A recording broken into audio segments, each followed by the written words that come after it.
Bonsoir, bienvenue sur le plateau de Ce soir ou jamais. Cela fait des années que l'on parle d'une montée de la violence dans la société française, de la violence juvénile en particulier, qui a beaucoup fait parler d'elle ce mois-ci dans l'actualité. Alors est-ce que la société française est de plus en plus violente ou est-ce que c'est notre vigilance et notre tolérance à l'égard de la violence qui a diminué?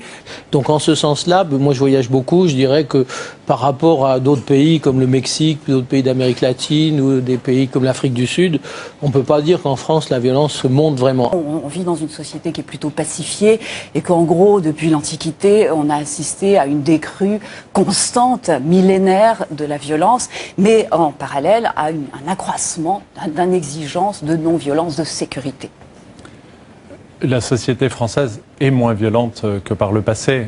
Pour reprendre les termes de ma voisine, quand on compare quand même aux époques précédentes, aux jacqueries du Moyen-Âge, ou à la Révolution française, ou à la Commune, ou même il y a 25 ans aux attentats d'Action Directe, la société, globalement, est plus policée, moins violente. Non, je serais tout à fait d'accord avec mes prédécesseurs que la société française est de toute évidence pas si violente par rapport à d'autres pays comme le Pakistan ou... Ce matin, à 11 h, une jeune professeure de maths termine son cours. Elle est seule dans la classe quand l'un de ses élèves de 5e la rejoint. Il menace de la tuer si elle ne retire pas sa punition. Une punition infligée hier pour un devoir non rendu.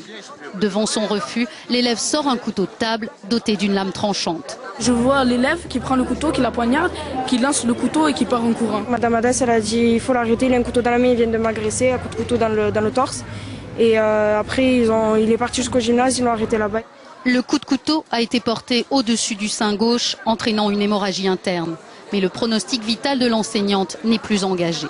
L'enfant, âgé de 13 ans, n'est pas ce que l'on appelle un élève à problème. Mais le débat sur l'insécurité a tout de suite été relancé. C'est ça qui me frappe le plus. En fait, qu'on ait envie de tuer son prof, je dirais à la limite, c'est arrivé à tout le monde. Hein. Il y a même des littérateurs qui font l'éloge du meurtre du père. Hein, je veux dire, tout le monde.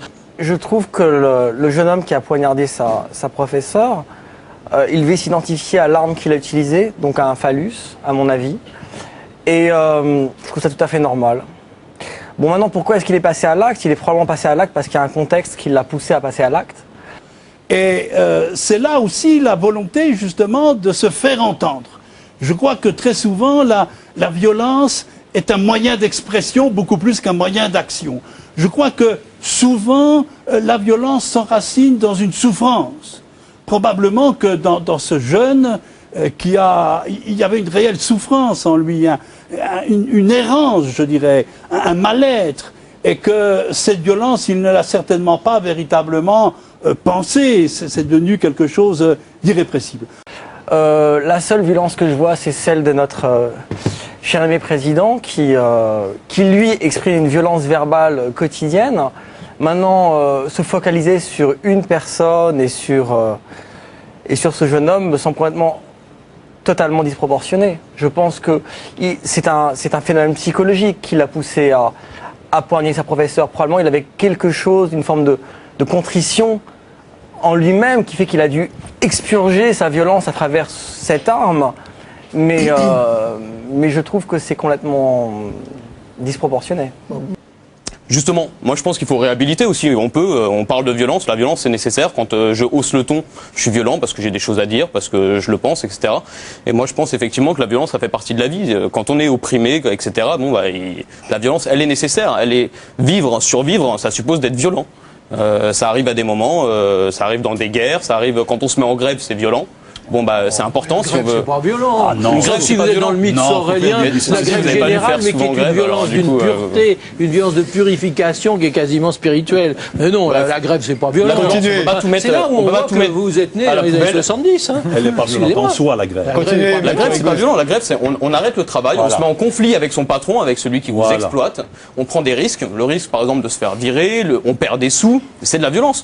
On se fait traiter on prend les gens en otage par les médias, etc. C'est de la violence. C'en est.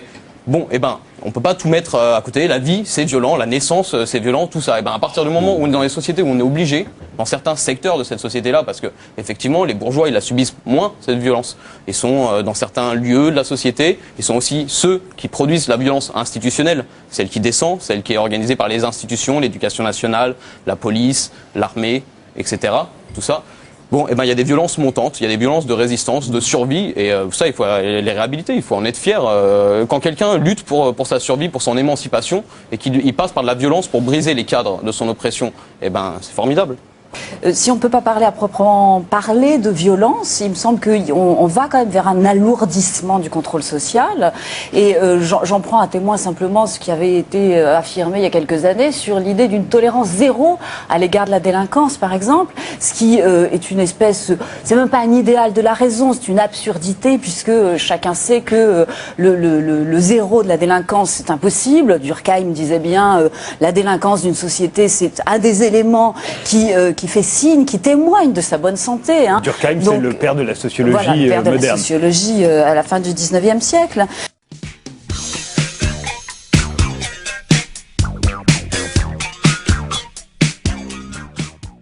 On a de la chance en Europe. On n'a pas beaucoup de violence.